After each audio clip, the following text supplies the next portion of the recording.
One of the worst feelings as a bass angler is to be stuck in that rut where you're fishing the same lures, the same presentations, in the same areas. You may be catching a few fish here and there, but just in the back of your mind, you keep thinking, well, there's probably something that is a little better for the situation. First thing you're going to have to do is define the area that you want to fish. Now this is where some experience on a body of water can help out. So go ahead and pick an area that you've had some success with in the past, or if you're on a brand new body of water, go ahead and use your instincts and pick what you think is the best looking place to begin. Now this area is going to be different in size depending on the size of your body of water. If you're fishing a great big huge reservoir, maybe you're going to put those mental boundaries within one particular creek arm or one particular cove.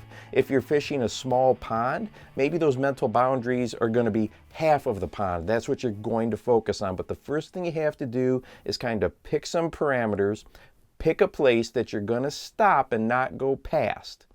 Now that you've defined the area that you're going to investigate, think about where you have usually caught fish in the past. For most of us, that's going to be up pretty shallow, okay? Is there a certain brush pile that you've caught them on, a certain dock, a certain weed bed? Think about where you've had some success, or if it's new water, where do you think the highest percentage place is? Now, I want you to think about a triangle. That very particular target that you've had success or you think is the highest percentage place is going to be the vertex, a singular point of that triangle. Now, go ahead and back that triangle out, okay? And as it backs out, it's going to gain depth and width.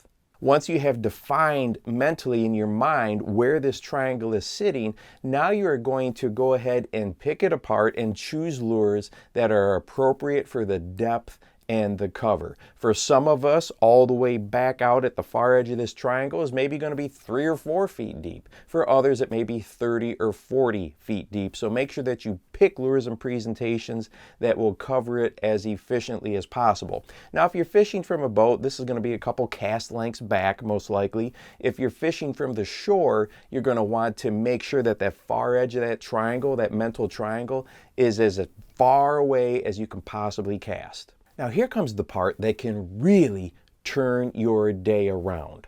Once you get that bite, if you catch them, great, but once you get that bite, okay, immediately think about these 5 factors.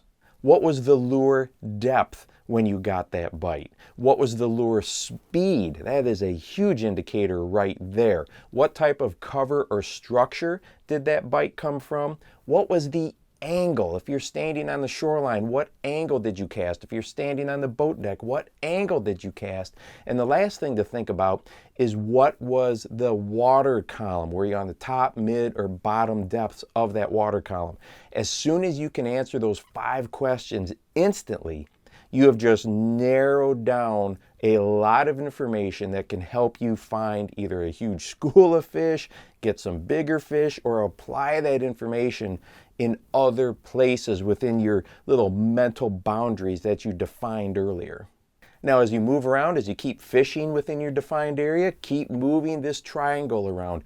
Pick a spot. Make sure that that vertex is right there in what you feel is a high percentage spot, often shallow water. Then back that triangle out. You're looking for those little routes that bass are going to use to slip up to the shallows and then fall back down into slightly deeper water. The information that you learn, the things that you find could just absolutely transform your bass fishing. When I have done this, I have found the tiniest pieces of cover, the tiniest structure changes that I did not even know were there, things that did not define really well on my electronics, and they could just be holding 5 or 6 really good fish in a very, very small area. And then the next time you go out, you can make sure that you hit these particular targets. I'm sure that you're like me, and if we can go ahead and catch good bass shallow, that is just a blast. It's what I prefer to do, but it doesn't happen as often as I'm sure we would like. And hey, if you'd like to watch a video on what I think is the best time to catch big bass, go ahead and check this one out right here. And make sure that you go out and encourage someone today. You never know how you might just change their life. For the Bass Fishing Life, I'm your host, Steve Rogers.